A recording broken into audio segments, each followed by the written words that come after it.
फिर कहते हैं कभी इतना अपन जान लिया, दो गाथाएं तो अपन को कम से कम करना।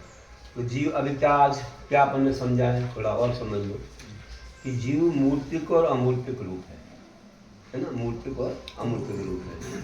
तो मूर्तिक और अमूर्तिक कैसा है, तो अपन ने समझा कि वनरस पंचगंधा दो पासाठ निश्चया जीवा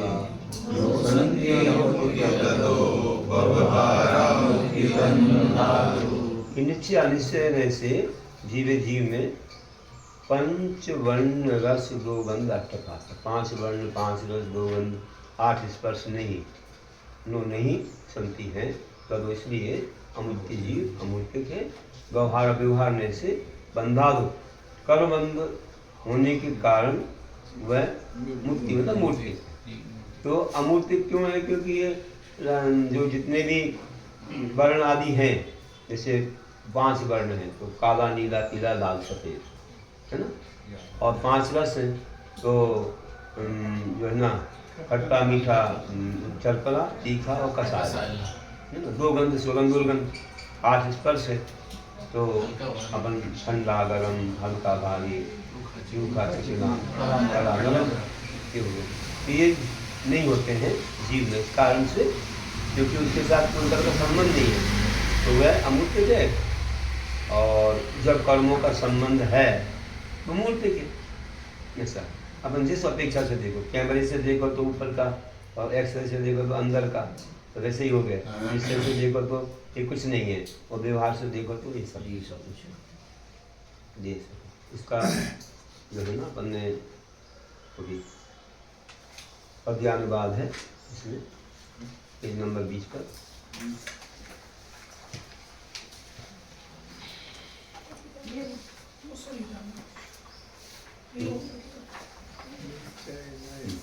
निश्चय नय से 5 रसों पंच वर्ण दो गंध तथा अष्ट स्पर्श जो ना होते हैं अतः अमूर्तिक जीव कहा।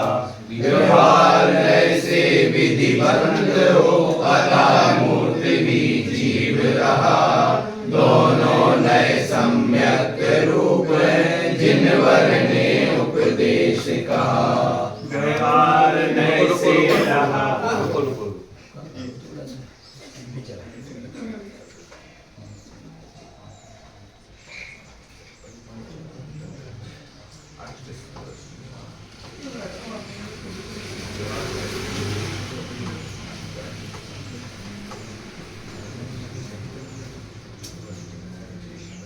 और हमने 8वें नंबर की गाथा में ये जाना जीव एक कर्तव्य के अनेक रूप जाने। तो पुंगल कम्मादीनम कत्ता व्यवहार दो गुणे छेदो चेतन कम्मानादा यादा आत्मा व्यवहार में व्यवहार में से पुंगल कम्मादीनम करता, पुंगल कर्मादि का करता है। निश्चय दो अशुद्ध निश्चय से छेदन कम्मान छेदन कर्मों का करता है। शुद्ध नया और शुद्ध निश्चय की अपेक्षा शुद्ध भावानम शुद्ध भाव का करता है। कि आत्मा व्यवहार में से क्योंकि कर्मादि से सहित है, ये पहले से भी कर्म है इसलिए उसके भाव आते हैं और वैसे वो काम करता है। कुछ भी जो सांसारिक काम भी करता है, घरेलू काम दुकान मकान आदि जो भी करता है तो इन सब कर्मों का करता होता है। अशुद्ध निश्चय से चेतन कर्म चेतन कर्मों करता है। जो भी आप देखते हो कि चेतन कर्म में कोई भी अपन लोग भाव करते हैं, ज्ञान दर्शन आदि तो है ही, लेकिन जो भी मिथ्या राग द्वेष लोभ अहंकार आदि जो भी आते हैं, ये सब जो अशुद्ध भाव है इनका करता है। और शुद्ध ने से शुद्ध भावों का करता है। शुद्ध नया शुद्ध भाव है। शुद्ध भाव कैसे आते हैं हमारे शुद्ध निश्चय में। जब शुद्ध निश्चय की अपेक्षा देखो तो ये शुद्ध भावों का करता है कि जो भी शुद्ध बोध नित्य निरंजन आदि आदि जो भाव हैं तो ये है।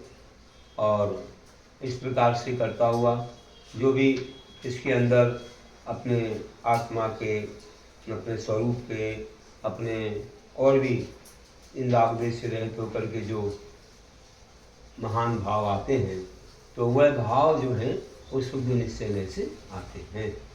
तो मैं शुद्ध बुद्ध निरंजन एक स्वरूप हूँ, आदि आदि भाव आते हैं, शुद्ध निश्चय में से आते हैं।